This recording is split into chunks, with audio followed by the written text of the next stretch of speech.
सुबह का समय, घर के आंगन में हल्की धूप बिखरी हुई थी। एक दुबली पतली लड़की माया हाथों में टोकरी लिए गाय का गोबर उठा रही थी। उसकी आंखों में नींद थी, पर हाथ लगातार काम में लगे थे। माया, अरे ओ माया, कहाँ भर गई है सुबह से? कपड़ा कौन धोएगा? जी माँ, अभी आई। अहे पिताजी, आप दूध बेचकर आ गए? हाँ, मैं दूध बेच के आ गया हूँ। आप हाथ मुंह धो लीजिए, मैं आपके लिए खाना लगा देती हूँ। नहीं बेटी, अभी बहुत देर हो गया।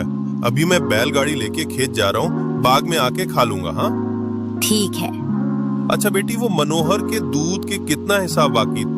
पिताजी, मनोहर चाचा के तो 2 महीने का हिसाब बाकी है और 2 महीने का 600 रुपए हो रहा है।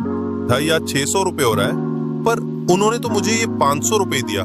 कैसे लोग हैं। अच्छा बेटी, ये पैसे को ले जाके अच्छे से रख देना, ठीक है? और हाँ बेटी, आज खेत में खाद मिलाना है। तूने सारे गोबर रख दिए ना? फेंकी तो नहीं? हाँ पिताजी, मैंने सारे गोबर उठा के रख दिए। ठीक है, चल, मुझे देर हो रहा है, मैं चलता हूँ। माया के हाथ में पैसे दे करके उसके पिताजी खेत की ओर बैलगाड़ी लेकर निकल जाता है।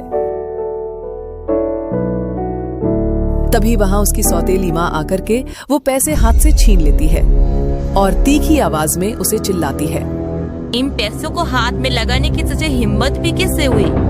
खुद तो 2 पैसे कमाती नहीं और ऊपर से पैसों को तो हाथ लगा रही है।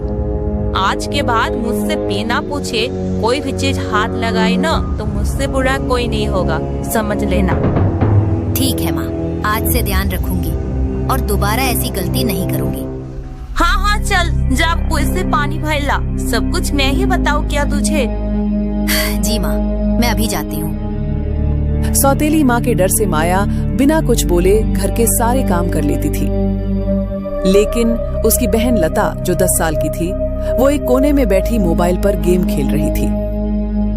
माया बाल्टी लेकर पानी भरने के लिए जाती है। वो मन ही मन बोलने लगती है। हर रोज यही तो करती हूँ, माँ फिर भी ताने देती है। माया कुएं के पास पहुंचती है। वहां पहुंचकर वो अकेली पानी भर रही थी। आसपास का माहौल अच्छा था, लेकिन उसके मन में उदासी थी। तभी पड़ोस की एक औरत आती है। अरे माया बिटिया, इतनी सुबह सुबह फिर काम में लग गई, तू भी ना। क्या करूं चाची, माँ ने कहा है तो करना ही पड़ेगा। लेकिन वो लता को तो कुछ नहीं कहती। बिटिया, सगी और सतीली माँ में यही तो फर्क होता है, ये तू कब समझेगी? लेकिन तू घबरा मत, भगवान सब देख रहा है। एक दिन आएगा बेटी, जब तेरी मन और मेहनत ही तुझे सबसे ऊंचा करेगी। तू बस मेहनत करते जा, बाकी निर्णय ईश्वर के ऊपर है। चाची, मैं तो यही चाहती हूँ कि माँ भी मुझे अपनी बेटी माने। शाम का समय, माया अपने पिताजी के साथ खेतों से लौटकर आते हैं। माथे पर पसीना, हाथों में कांटे लगे थे। उसकी घर पहुंचते ही कमला गुस्से में आग बबूला हो जाती है। अरे ओ महारानी, इतनी देर कहाँ थी? दिन चढ़ गया और तू अब आ रही है? माँ, वो पूरे खेत में खाद मिला रहे थे, इसलिए मुझे आने में देर हो गई। झूठ मत बोल, तुझे काम में मन ही नहीं लगता है। अरे तुम उसे क्यों डांट रही हो? आखिर क्या गलती है उसकी?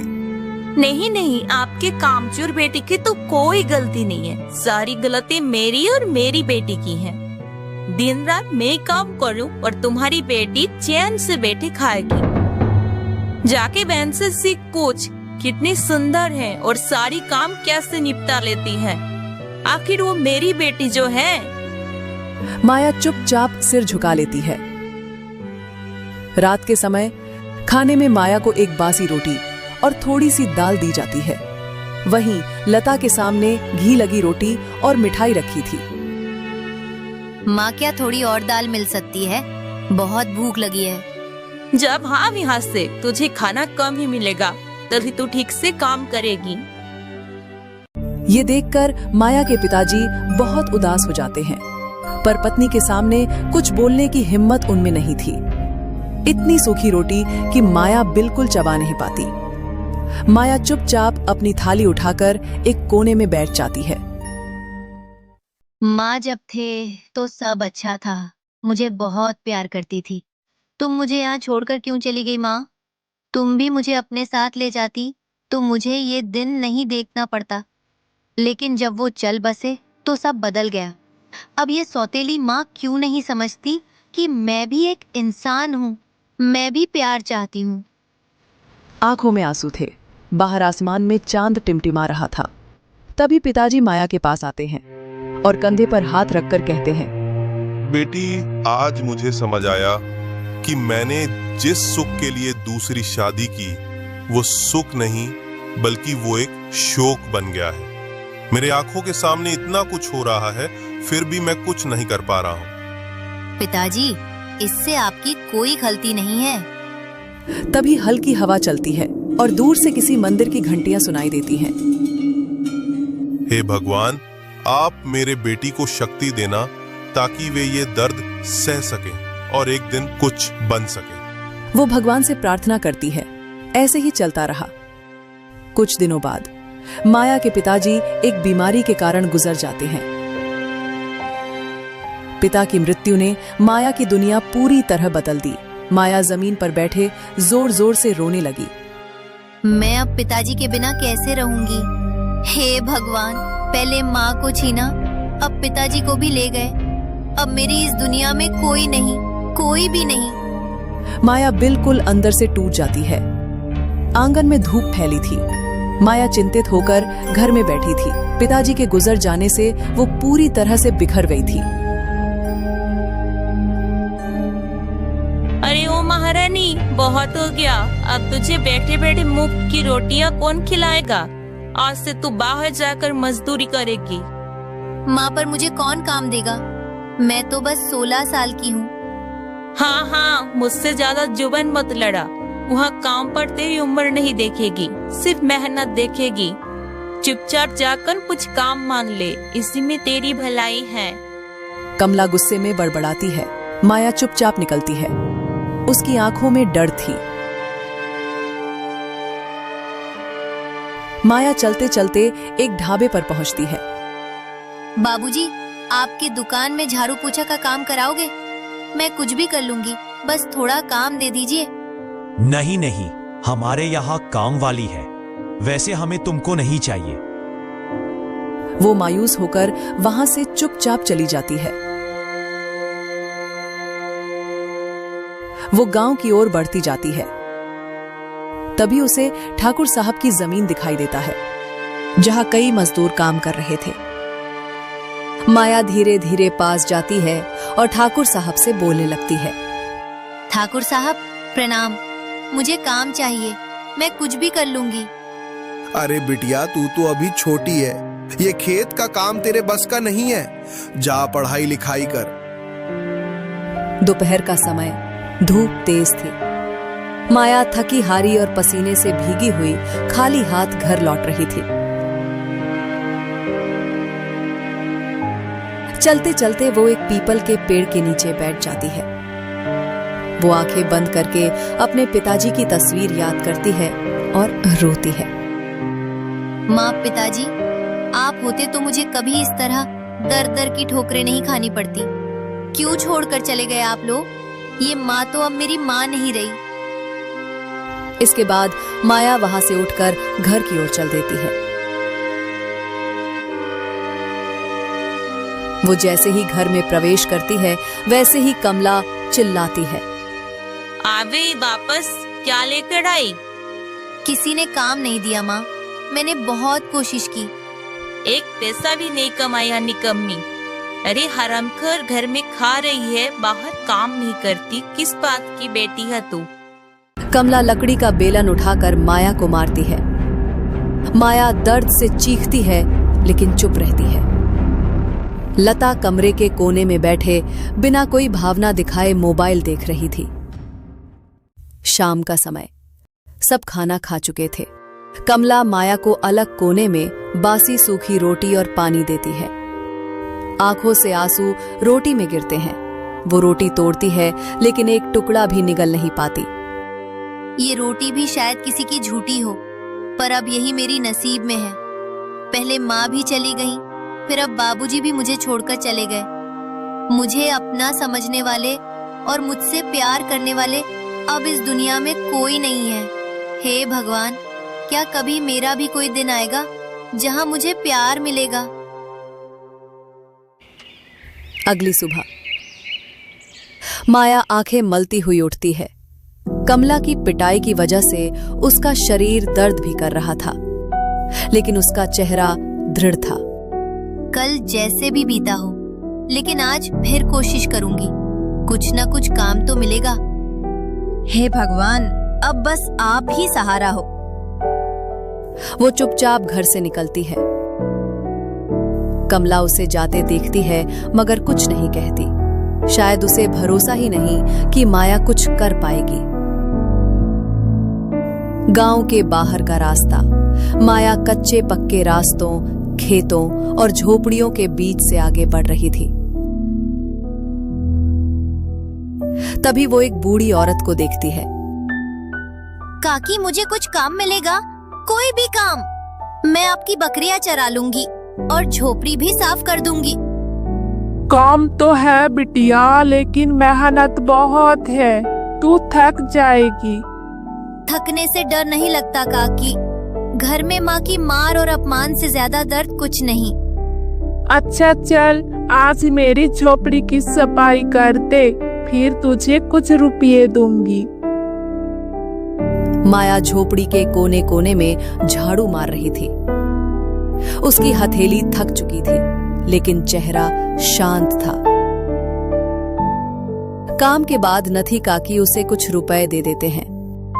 माया पहली बार मुस्कुराती है। अब उसकी आंखों में हल्की चमक आती है। आपका बहुत बहुत धन्यवाद काकी। आज पहली बार किसी ने मुझे मेहनत के बदले सम्मान दिया। शाम का समय। माया घर लौटती है। वो सोचती है कि माँ और लता जब ये पैसे देखेगी तो वे खुश हो जाएगी। लेकिन घर पहुंचते ही कमला उससे पैसे ले लेती है और बवाल मचाते हैं। हाँ मेरी हरामखोर, सुबह से कहाँ मरी हुई थी आज? माया जाकर के एक कोने में बैठ जाती। उसका शरीर थरथरा रहा था। चुपचाप लेट जाती है।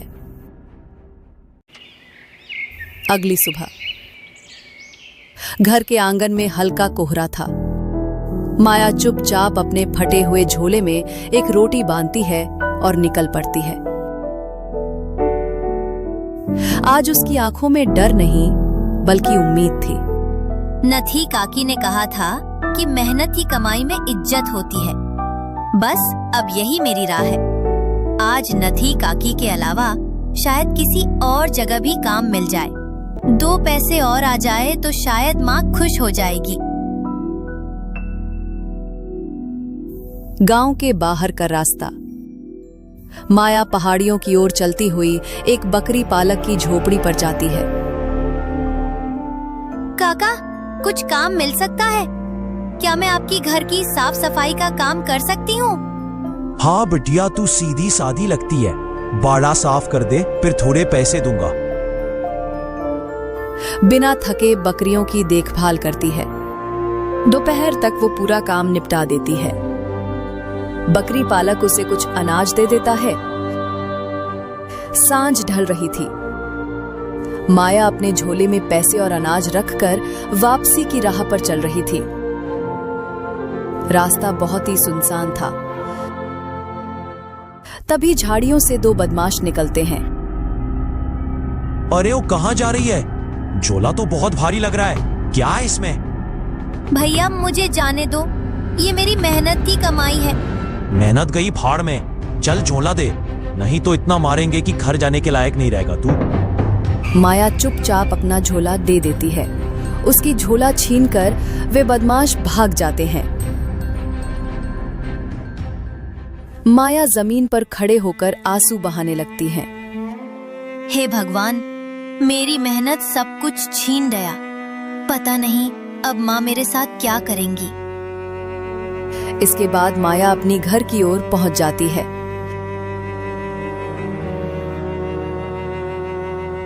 लेकिन घर के बाहर रुक जाती है। अंदर से कमला की आवाज आ रही थी। माया कांप उठती है। वो बिना कुछ बोले चुपचाप अपने घर आती है। आवे वापस क्या लेकर आई? एक पैसा भी नहीं कमाया निकम्मी।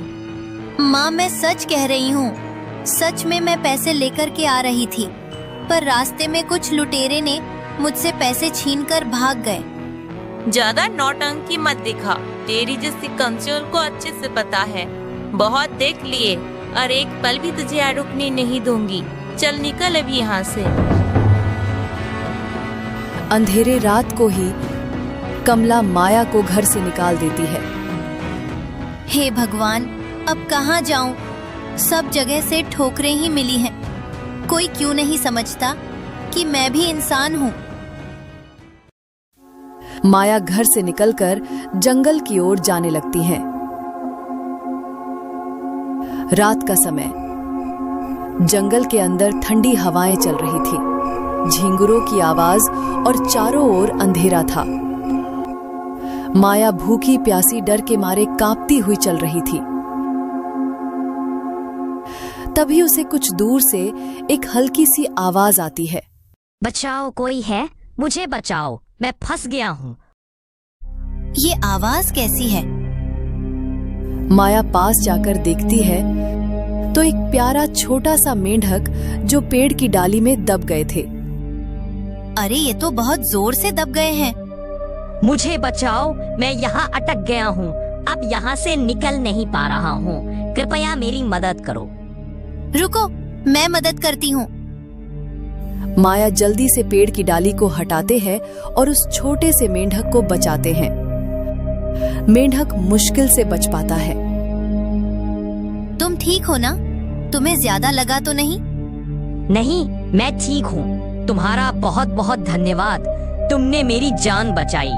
कौन हो तुम जो इस अंधेरी रात में जंगल की राह पर अकेली भटक रही हो?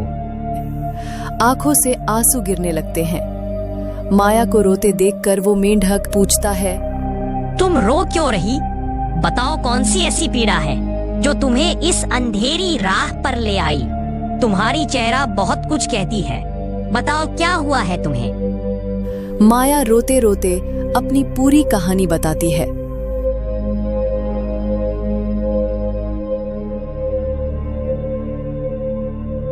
मेंढक ध्यान से सब सुनते हैं।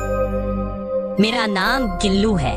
जब भी तुम्हें लगे कि कोई तुम्हारे साथ नहीं है, उस दिन मुझे याद कर लेना। मैं तुरंत चला आऊंगा। ये तो सिर्फ एक मेंढक है। ये क्या मेरी मदद करेगा? इतने में मेंढक मुस्कुराता है और झाड़ियों के बीच गायब हो जाता है। मेंढक की बातों से माया हक्के बक्के रह जाती है। रात गहराती है। माया अब भी भूखी प्यासी जंगल में चल रही थी। चारों ओर डरावनी आवाजें। दूर कहीं भेड़ियों की दहाड़ सुनाई देती है। उसकी चाल लड़खड़ा रही थी। माया एक पेड़ के नीचे बैठी जाती है और उस मेंढक की बातें याद करती।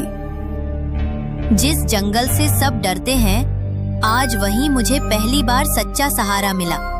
लेकिन क्या वो मेंढक सपना था या कोई चमत्कार? जो भी हो, अब मैं टूटूंगी नहीं। मुझे आज की रात यही गुजारनी होगी। पूरी रात वो बिना सोए ही गुजार देती है। अगली सुबह माया जंगल के रास्ते पर फिर आगे बढ़ती है। अब उसकी चाल में डर नहीं, संकल्प था। दोपहर तक वो लंबा सफर तय करके एक जगह पहुंची। वहां लोगों की भीड़ लगी थी। एक आदमी ढोल बजाकर चिल्ला रहा था, सुनो सुनो सुनो, महाराजा प्रताप सिंह का ऐलान है। जो भी उसके पुत्र राजकुमार विजय सिंह को लकवे की बीमारी से मुक्त कराएगा, उसे जो इनाम चाहिए वही मिलेगा। यदि वे चाहे तो महाराज इस राज्य के आधा हिस्सा भी देने के लिए प्रस्तुत है। लोग आपस में बातें करने लगे। माया चुपचाप सोचने लगी। जैसे भी हो मुझे इस पीड़ित को ठीक करना होगा, पर कैसे? उसे मैं कहाँ ढूंढूंगी? कुछ पल सोचने के बाद उसे अपने प्रिय मित्र मेंढक को याद आता है, जिसने कहा था कि जब भी तुम्हें लगे कि कोई तुम्हारे साथ नहीं है, उस दिन मुझे याद कर लेना, मैं तुरंत चला आऊंगा। फिर उसे याद आता है कि उसकी झोली में एक पत्थर है जो उसे मेंढक ने दिया था। माया झोली में उस पत्थर को ढूंढती है। अरे ये रहा वो चमत्कारी पत्थर। और वो दूर जाकर एक पेड़ के नीचे बैठ जाती है। आंखें बंद करके उस पत्थर को हाथ में लेकर मन ही मन मेंढक भाई को पुकारती है।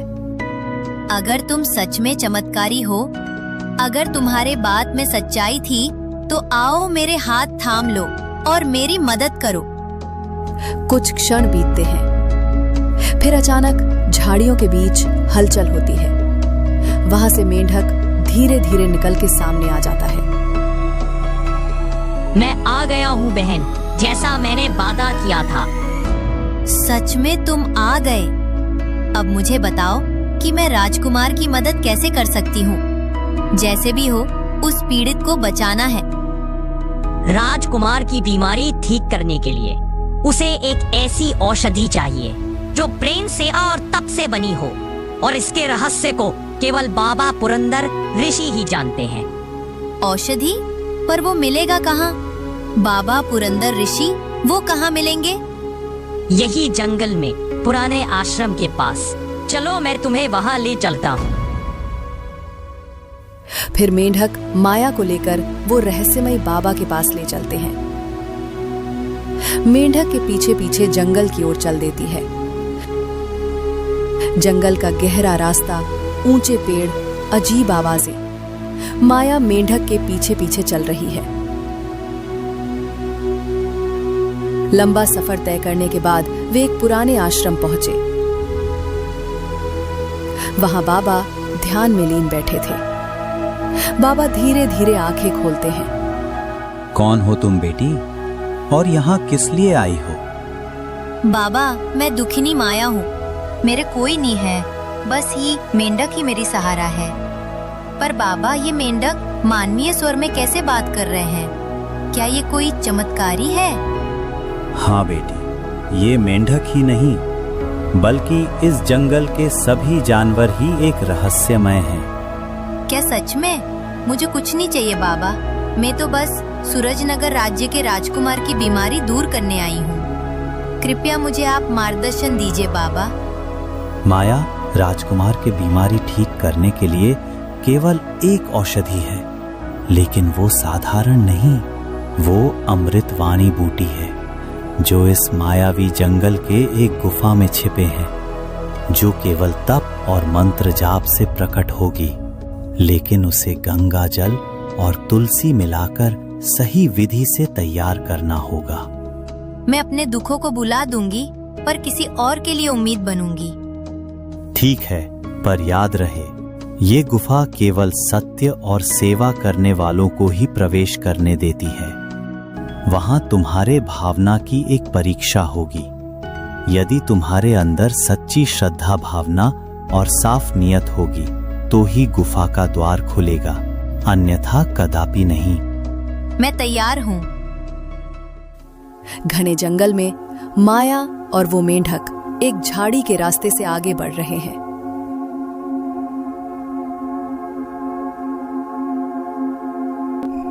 चारों ओर ऊंचे पेड़ और अजीब आवाजें आती हैं। कुछ ही पल बाद वे एक पुराने गुफा के पास पहुंचते हैं। गुफा के द्वार पर एक बड़ा सा पत्थर लगा हुआ था। माया गुफा के पास खड़ी रहती है। तभी अचानक वो बड़ा पत्थर अपने आप हट जाता है। माया गुफा के अंदर जाती है, जिसमें काफी अंधेरा था। अचानक गुफा में एक रोशनी चमकती है और सामने एक दृश्य प्रकट होता है। माया बाबा द्वारा सिखाए मंत्र का जप करती है। सर्व रोग निवारणाय दीन बंधु महाप्रभु भव सागरण वात्राहि औषधम भवनाथ में नमः। जैसे ही वो ये बोलती है और एक नीली रोशनी वाली छोटी बूटी पत्थर पर प्रकट होती है। माया तुरंत बूटी को लेकर गुफा से बाहर निकलती है। मेंढक माया को देख मुस्कुराता है। तुम सफल रही माया। अब मुझे पक्का विश्वास है कि तुम ये औषधि को राजकुमार के पास पहुंचा पाओगे। ठीक है दोस्त, तो फिर मैं चलता हूँ।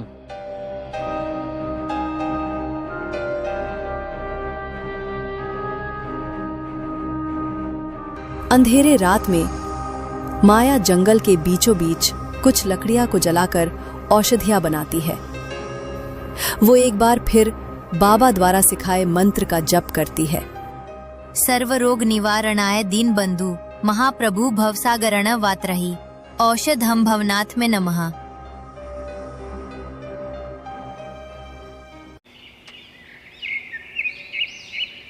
अगली सुबह माया औषधि लेकर के निकलती है। अब वो डरी हुई नहीं, आत्मविश्वास से भरी थी।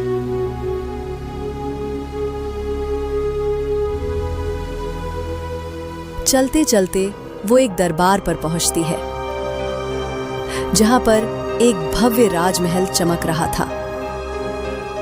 माया देखती है, महल के मुख्य द्वार पर 2 सैनिक पहरे पर खड़े थे। माया उनके नजदीक जाती है और विनम्रता से बोलती है, मुझे राजा साहब से मिलना है। क्या मुझे आप अंदर आने की कृपया करेंगे? कौन सी रानी हो तुम जो हमारे महाराज से मिलना चाहती हो? चलो जाओ यहाँ से। हमारे महाराज किसी अनजान से नहीं मिलती है। सैनिक हंसते हैं, लेकिन तभी दरवाजे पर एक अजनबी खड़े थे जो सारी बात सुन लेते हैं। इसके बाद वो आदमी राजा तक खबर पहुंचाती है।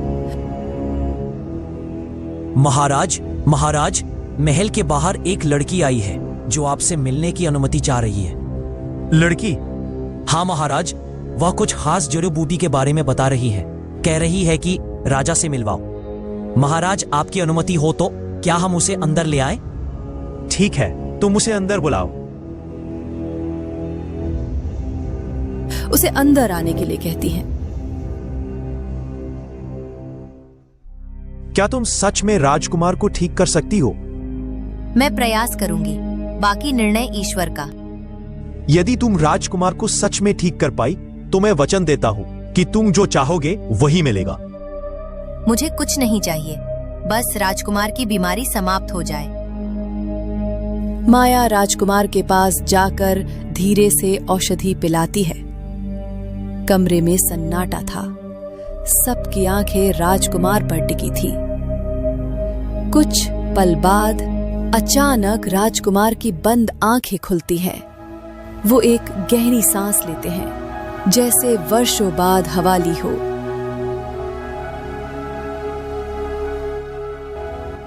पिताजी, ये कौन है जिसकी छाया ने मुझे जीवन लौटाया है?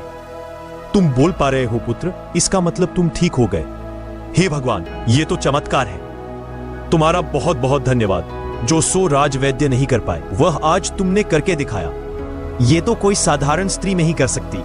तुमने राजकुमार के लिए अपनी जान जोखिम में डाली, उसके दुख को अपना समझा।